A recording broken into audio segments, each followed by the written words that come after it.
domingo de resurrección. Efectivamente, en la Biblia está la pasión de Cristo, está su sacrificio en la cruz del Calvario.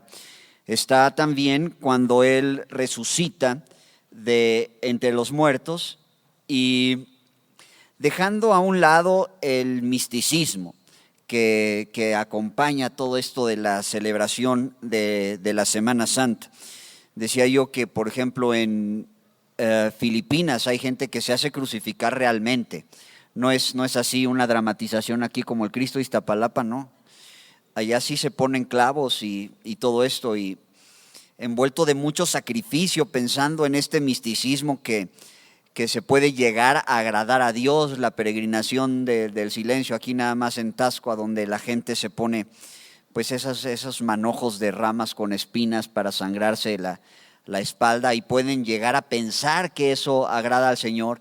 Pero dice el Señor en su palabra que aborreció las asambleas y las solemnidades y este tipo de prácticas religiosas, sí, pero muy lejos del centro de la voluntad de Dios, que se hacen sin entender lo que realmente el Señor hizo por cada uno de nosotros en la cruz del Calvario.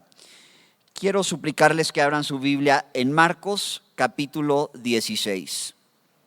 Domingo de resurrección. Bueno, pues la resurrección, claro, está en la Biblia del Señor Jesucristo. Marcos 16 dice: cuando pasó el día de reposo, María Magdalena, María la madre de Jacobo y Salomé, compraron especias aromáticas para ir a ungirle. Esto embalsamaban a los muertos. Era una manera de un rito de embalsamarlos, que no olieran mal, ¿no? Y eso pues lo hacían recién sepultado el cadáver. Compraron especias aromáticas para ir a ungirle, y muy de mañana, el primer día de la semana, o sea, era un domingo, vinieron al sepulcro ya salido el sol, pero decían entre sí: ¿quién nos removerá la piedra de la entrada del sepulcro? No eran sepulcros, ahora sí que 3 metros bajo tierra, no. Eran una especie de cavernas, y en peñascos, no era un hoyo hacia abajo, era un hoyo lateral, ¿no? Como la entrada de una cueva. A veces podían ser cuevas naturales, a veces eran labradas en el peñasco, en la ladera, y se tapaban con piedras gigantes. Llegaban a pesar toneladas estas piedras. Para poderlas maniobrar eran piedras generalmente redondas. Entonces llegan a estas mujeres. Acuérdense que el Señor Jesucristo pues heredó, le prestaron, ¿no? Por decirlo de una manera, un sepulcro. Él no tenía para un sepulcro, era de gente rica una sepultura como la que él tuvo. Entonces son piedras grandes, redondas, para poderlas rodar fácilmente, entre comillas, porque se necesitaba la fuerza de varios varones corpulentos que taparan, que movieran la tapa del sepulcro, un sepulcro a donde cabía perfectamente un cuerpo, o varios. Y era el caso, por eso estas mujeres se preguntaban: ¿quién nos va a remover la piedra de la entrada del sepulcro? Pero cuando miraron, vieron removida la piedra, que era muy grande, y cuando entraron en el sepulcro, vieron un joven sentado al lado derecho, cubierto de una ropa blanca, y se espantaron. Era nada menos que un ángel. Los ángeles fue que movieron la piedra. Mas él les dijo: no os asustéis, buscáis a Jesús Nazareno, el que fue crucificado. Ha resucitado, no está aquí. Mirad el lugar a donde le pusieron. Pero id a sus discípulos y decid a Pedro que va delante de vosotros a Galilea. Ahí le veréis como os dijo. Y ellas fueron y huyendo del sepulcro, porque les había tomado temblor y espanto. Y ni decían nada a nadie. Imagínense lo asustado de estas mujeres. No decían nada a nadie porque tenían miedo. Vamos a hablar, sí, de la muerte del Señor Jesucristo, pero de cómo fue y por qué fue, principalmente por qué fue ese sacrificio que Él atravesó. Pero algo que es muy importante es que la tumba del Señor Jesucristo está vacía. Esto es que no tenemos un Señor muerto, no tenemos un Dios muerto, tenemos uno que vive por los siglos de los siglos, viviendo siempre para interceder por nosotros, dice la Biblia, y de su resurrección no solamente fueron testigos estas mujeres, no solamente fueron testigos el número cerrado, selecto de sus discípulos más cercanos, como aquí le dicen, oye, dile a los discípulos que va a Galilea, ahí le veréis, el Señor ya había dicho que los iba a encontrar en Galilea. Les manda mensaje con las mujeres de que ahí van a ver al Señor. Entonces le quedan viendo al Señor, ¿será el Señor? ¿No será el Señor? No, sí, claro que soy, y lo acaban de una vez reconociendo, pero no solamente ese grupo muy reducido de personas. La palabra de Dios dice en 1 Corintios 15, del versículo 1 al 8, que más de 500 personas lo vieron resucitado. O sea, a otros discípulos que iban camino a una aldea de Emaús, no lo reconocieron al Señor, lo reconocieron hasta que Él dio gracias por los alimentos, y dice, ardía nuestro corazón cuando Él nos hablaba. Entonces, varias personas fueron testigos de la resurrección del Señor Jesucristo.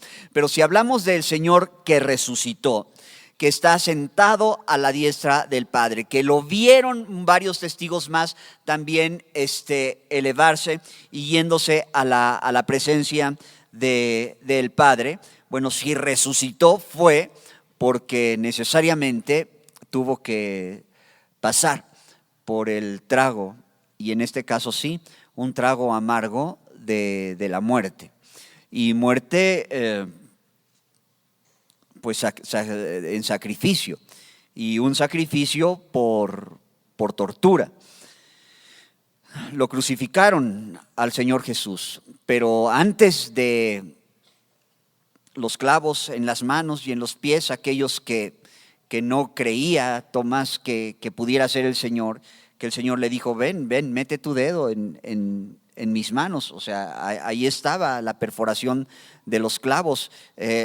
Ya estando en la cruz, tiran en su costado con una lanza y dice, bueno, mete tu mano también en la herida que hizo la lanza en mi costado.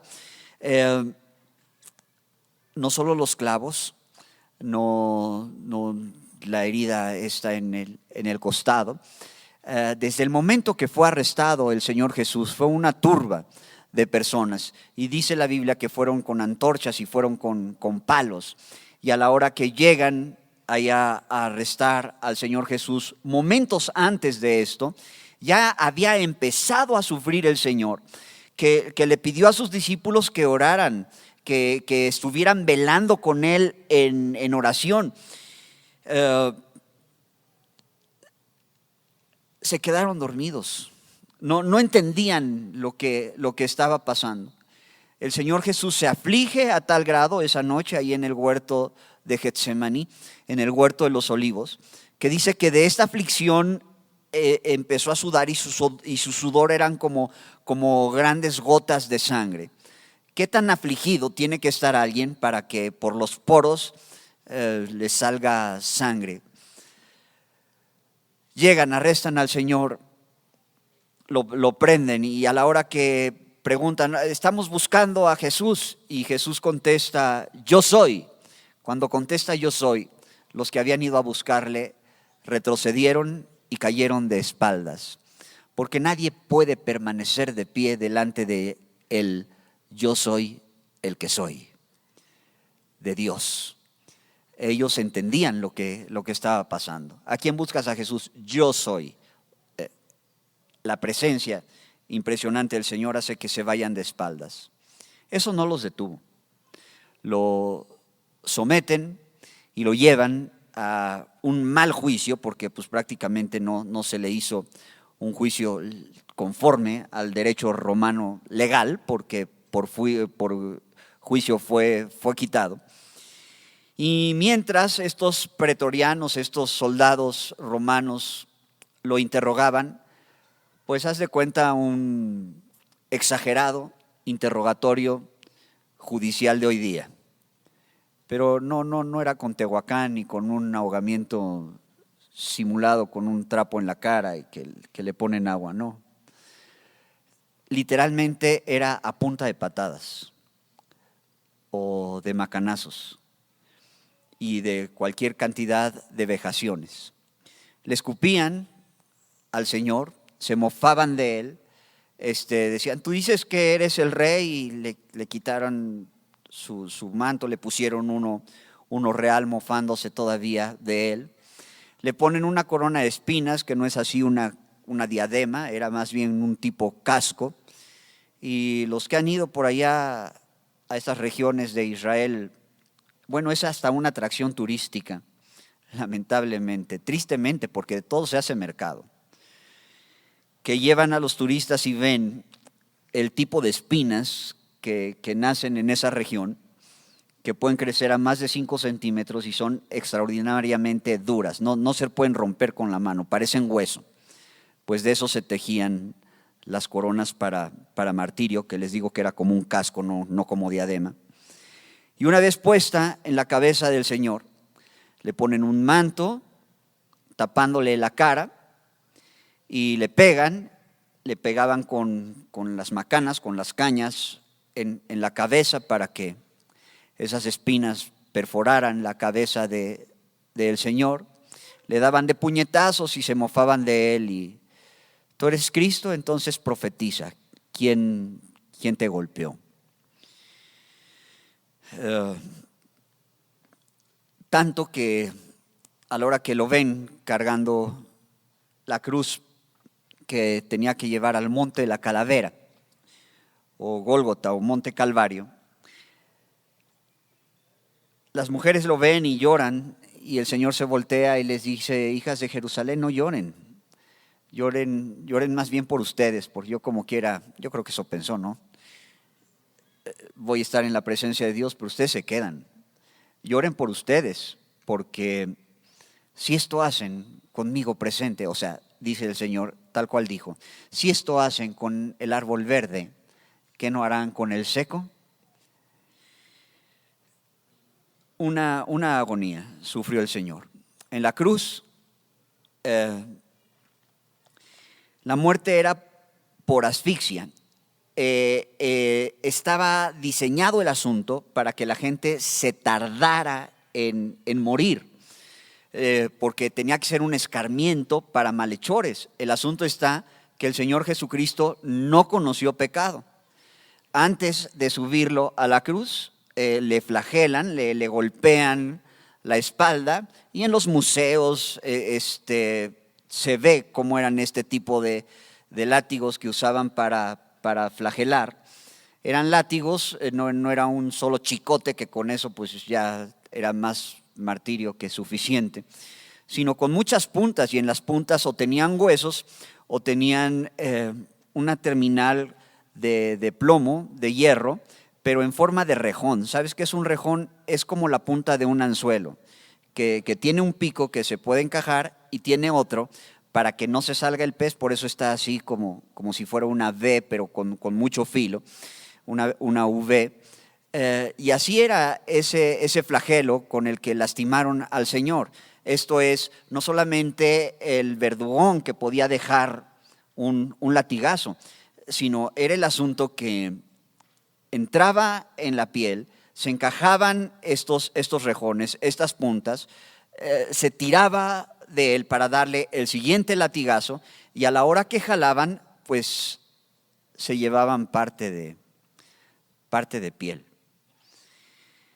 Que cualquier representación dramática hoy día, que cualquier película por sangrienta que la pongan para vender el morbo de la gente, cristianos o no, es una caricatura de lo que realmente padeció el Señor.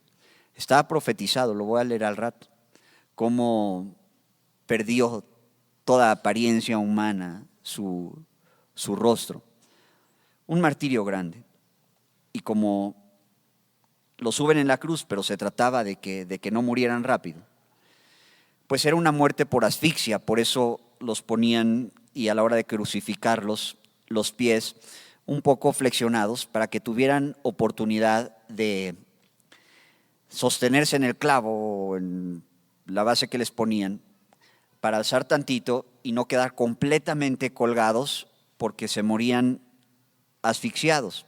Entonces, con los pies un poco flexionados tenían oportunidad de jalar aire, levantándose para poder respirar un poco más y no sofocarse quedando colgados de las manos. Pero tarde o temprano, pues el dolor indecible de los clavos en los pies y de los clavos en las manos, llegaba un momento que el crucificado pues ya quedaba colgado completamente sin oportunidad de apoyar los pies y de esta manera fallecían. El Señor Jesucristo, nuestro Señor Jesucristo, el justo por los injustos. Todavía crucifican junto con él, pues sí, a un par de malhechores. ¿Se acuerdan ustedes la historia? La hemos visto muchas veces, la hemos leído muchas veces. Que pues uno de ellos entró en sensatez y le dice al otro que dejara de injuriar. Dice, porque tú y yo, pues a la verdad, somos bandidos, ¿no? Somos delincuentes, pero él ningún mal ha hecho. Y ahí es cuando este delincuente le dice al Señor, oye, acuérdate de mí cuando vengas en tu reino. Y le dice, bueno, de cierto te digo que vas a estar conmigo en el paraíso. Y no maldijo. Él, con todo y este padecimiento, voltea a ver a sus verdugos y clama a su Padre Celestial y le dice, perdónalos porque no saben lo que hacen. También en su padecimiento, porque Jesús no estuvo entre nosotros como Dios, aunque era Dios, Dios sí, hecho carne, pero Él sufrió humanamente, o sea, Él no tenía ningún tipo de anestesia espiritual, ni quiso recibir la material cuando le dieron un hisopo, una esponja con vinagre mezclado con mirra que podía ser un analgésico para su padecimiento. Él lo rechaza, él sabía que tenía que padecer lo que tenía que padecer. Era una fiesta solemne de los judíos, entonces por una consideración especial al pueblo judío, resolvieron no dejar a los crucificados ahí colgados, porque los podían dejar colgados por varios días, incluso por semanas, que ahí se pudrieran, porque era cuestión de dar un escarmiento a todos los delincuentes, los que les iba a pasar si eran atrapados por la justicia. Pero por una consideración a los judíos decidieron bajar los cuerpos, pero para bajarlos necesitaban estar muertos. Entonces llegan con los maleantes, con los otros crucificados que estaban al lado del Señor y pues todavía estaban en agonía, seguían vivos, y como seguían vivos, pues con un marro les rompieron las piernas para que ya quedaran completamente colgando y de esta manera se apresurara su muerte y ya se asfixiaran y no tuvieran la oportunidad de estarse levantando. Con las piernas quebradas a marrazos, no había chance de que pasaran de esa noche. Sorpresa, sorpresa. A la hora que llegan a tratar de hacer lo mismo con el Señor Jesucristo, Él ya estaba muerto. Había entregado ya el Espíritu, no sin antes haber clamado al Señor, Eloi, Eloi, lama sabactani. Dios mío, ¿por qué me has desamparado? Esto es porque, no que no supiera, tengo que padecer lo que tengo que padecer. Es parte de lo que vamos a ver el día de hoy. ¿Por qué a él no le rompen las piernas? Porque se tenía que cumplir también la profecía que dice que ninguno de sus huesos fue quebrado. Él ya había entregado el Espíritu. No sé si a los otros bandidos que crucificaron junto con él, que seguían vivos. No sé si a ellos les destrozaron el rostro también. No dice la Biblia si les hicieron carne molida, la espalda, a latigazos o cosas terribles que sufrió el Señor. Lo menos que podemos hacer, tú y yo como hijos de Dios, es entender a la luz de la santa palabra de Dios por qué sufrió eso Cristo por ti y por mí. ¿Para qué? Para hacer luz al mundo, para decirles, ¿sabes qué? Sí hubo una Semana Santa, sí hubo un tiempo que el Señor padeció, pero después de resucitado el Señor, en la Gran Comisión, en Marcos capítulo 16, les dice en el versículo 15, id por todo el mundo y predicad el evangelio a toda criatura. El que creyere y fuere bautizado será salvo, mas el que no creyere será condenado. Estas señales seguirán a los que creen. En mi nombre echarán fuera demonios, hablarán nuevas lenguas, tomarán en las manos serpientes, y si bebieren cosa mortífera no les hará daño. Sobre los enfermos pondrán sus manos y sanarán. Id por todo el mundo y predicad el evangelio.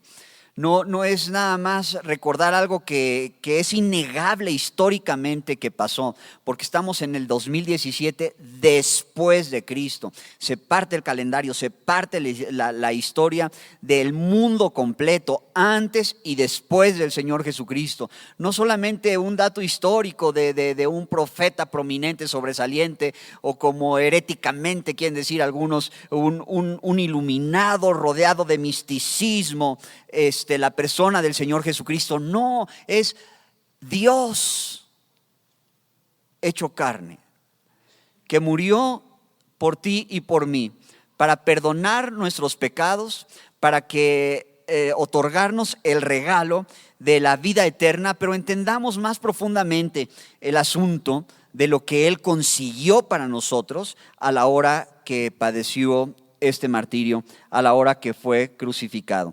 Quiero suplicarles que vean su Biblia en el libro de Hebreos, capítulo 10.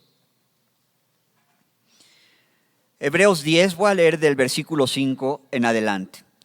Por lo cual, entrando en el mundo, dice, estas son palabras del Hijo de Jesús. Entrando en el mundo dice, sacrificio y ofrenda no quisiste, mas me preparaste cuerpo. Holocaustos y expiaciones por el pecado no te agradaron. Eso no podía regenerar a la gente. Los sacrificios a la manera del Antiguo Testamento eran para cubrir el pecado nada más. No podían hacer nuevo a nadie. No regeneraban el asunto de la maldad del corazón.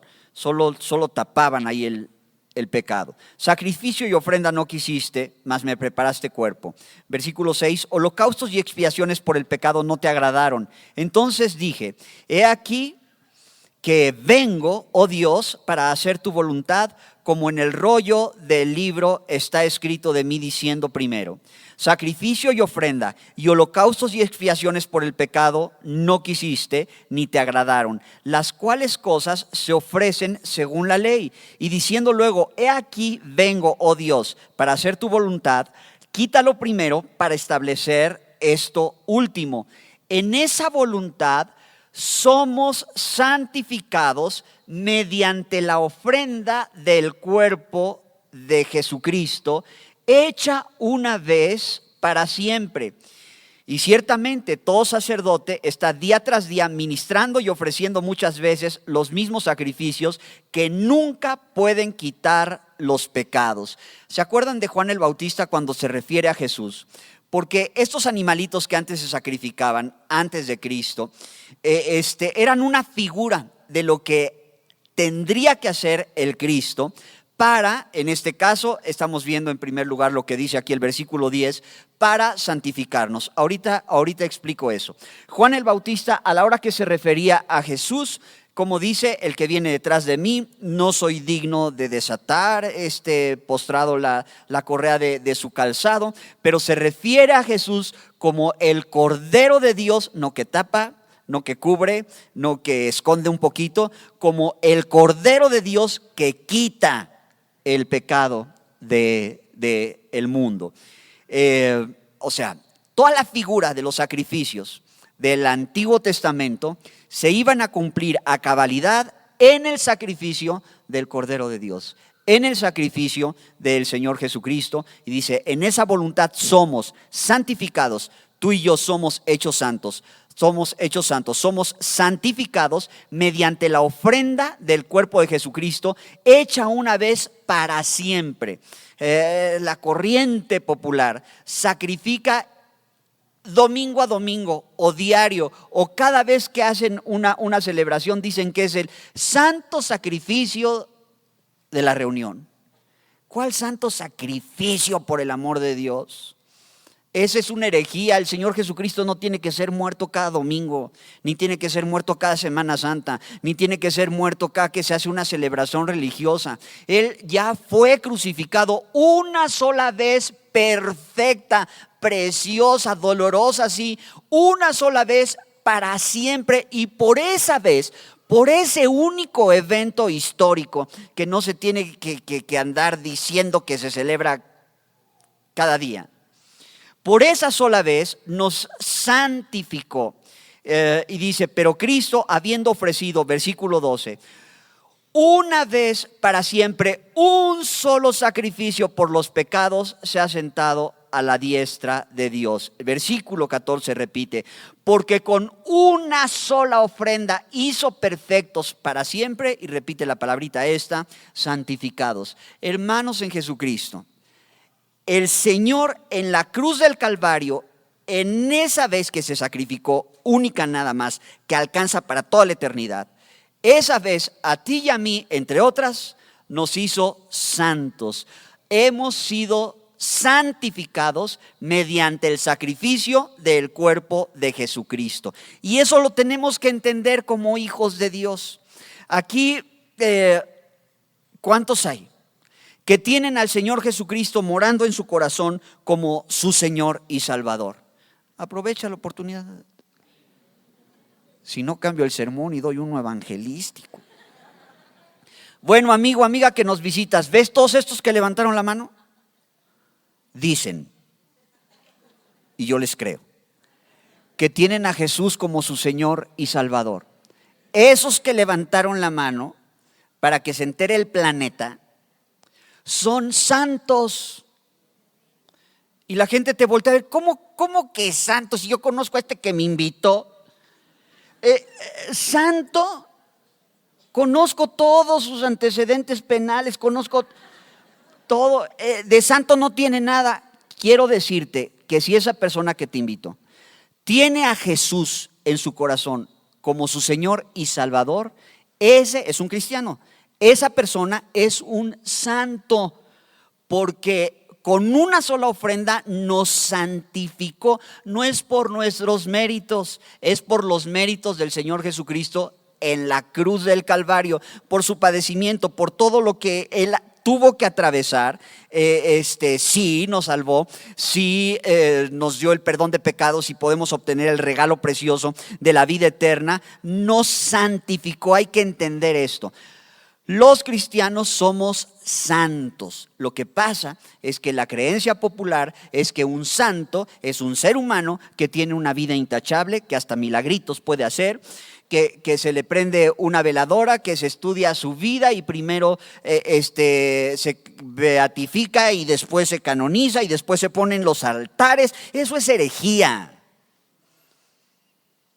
Eso es otra vez dar la honra a un esfuerzo humano. ¿Sabes qué? Yo soy santo. ¿Por qué te portas tan bien? No. Si por eso fuera, nadie seríamos. No es por eso, porque santo no quiere decir el que se porta muy bien. Santo no quiere decir el que tiene una vida ejemplar. Santo quiere decir, agios en el griego, quiere decir una persona que ha sido apartada, separada. El Señor Jesús en la cruz nos separó del mundo, nos separó de la condenación eterna, nos apartó para Él.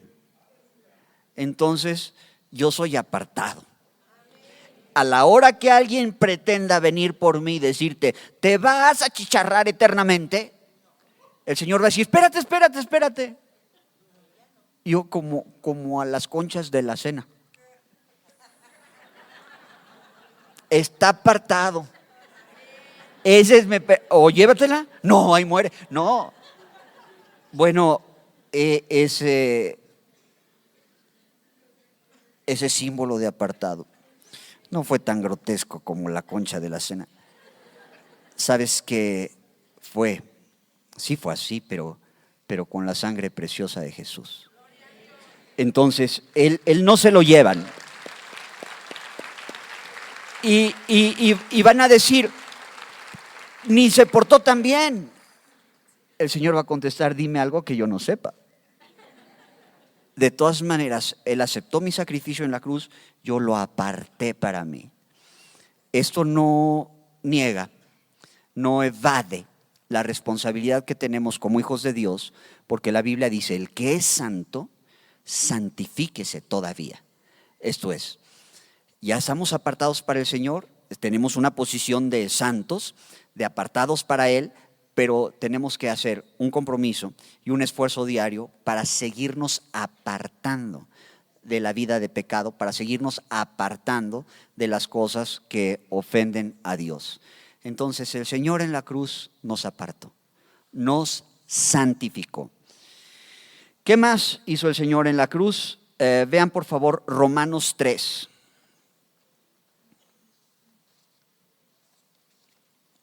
Romanos capítulo 3, versículo 21. Bueno, me gusta leer desde el 10. Romanos 3:10. Como está escrito, no hay justo ni aún uno, no hay quien entienda, no hay quien busque a Dios. Todos se desviaron, a una se hicieron inútiles. Ahí nos hablan. No hay quien haga lo bueno, no hay ni siquiera uno. Y después sigue la descripción del perfil de cualquiera de nosotros en nuestra condición de pecadores. Versículo 21. Pero ahora, aparte de la ley, se ha manifestado la justicia de Dios, testificada por la ley y por los profetas, la justicia de Dios por medio de la fe en Jesucristo, para todos los que creen en Él, porque no hay diferencia por cuanto todos pecaron y están destituidos de la gloria de Dios, siendo justificados gratuitamente por su gracia mediante la redención que es en Cristo Jesús. El Señor Jesucristo nos santifica y el Señor Jesucristo nos justifica. ¿Qué quiere decir justificar? Quiere decir que nos ha hecho justos, esto es, no reos del castigo que legalmente merecíamos cada uno de nosotros. El asunto judicial que teníamos con Dios por causa de nuestro pecado, el Señor Jesucristo en la cruz lo anula, lo cancela. Él nos justifica. Un juez justo, como es Dios, nuestro Dios todopoderoso, lo podemos decir que es un Dios justo, ¿no? Pues la justicia demanda que se cobre toda injusticia, porque si no se cobra toda injusticia, sería injusto. Bueno, con términos muy contemporáneos, sería un acto de impunidad.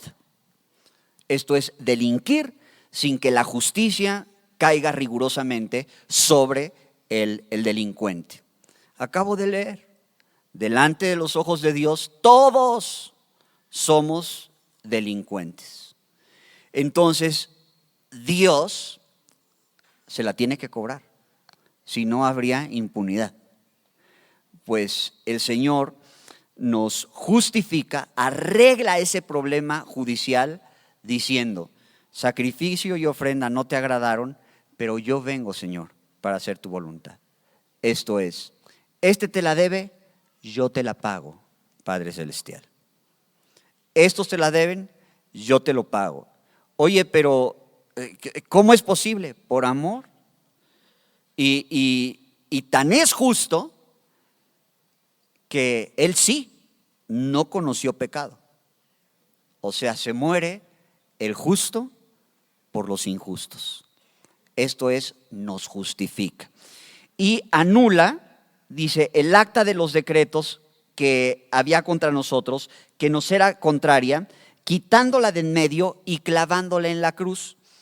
Hay un registro, porque hay un registro, de todas las cosas, de todas las fechorías, de todo el pecado, de todas las porquerías que de repente uno piensa. Hay un registro, y ese registro de nuestras fechorías y de nuestro pecado, la paga de ese pecado sería la condenación eterna. La paga del pecado es la muerte, refiriéndose a una muerte eterna, al estar por toda la eternidad destituido de la gloria de Dios. Mas Dios no quiere que ninguno perezca, sino que todos procedan al arrepentimiento. Ya procedimos al arrepentimiento porque recibimos a Jesús como nuestro Señor y Salvador. Entonces Él paga en la cruz el castigo que tú y yo merecíamos y nos hace justos delante de Dios. El Señor Jesucristo en la cruz nos ha hecho santos. El Señor Jesucristo, por su sacrificio en la cruz, nos ha hecho justos. Entonces, aparte de ser santo, soy justo. Y otra vez van a decir, oye, ni tan justo, porque te conduces. No, es que justo delante de Dios, a lo mejor no delante de ti, si he pecado contra ti, si te he ofendido, a lo mejor no tanto ahí. Pero delante de Dios, Dios me ve a mí ya sin ningún problema judicial en mi contra, porque alguien la tenía que pagar. Y el que la pagó en nuestro lugar fue el Señor Jesucristo. Ahora entiendes por qué la espalda despedazada, por qué la cabeza perforada, por qué la humillación sobre él. La verdad, eso merecíamos.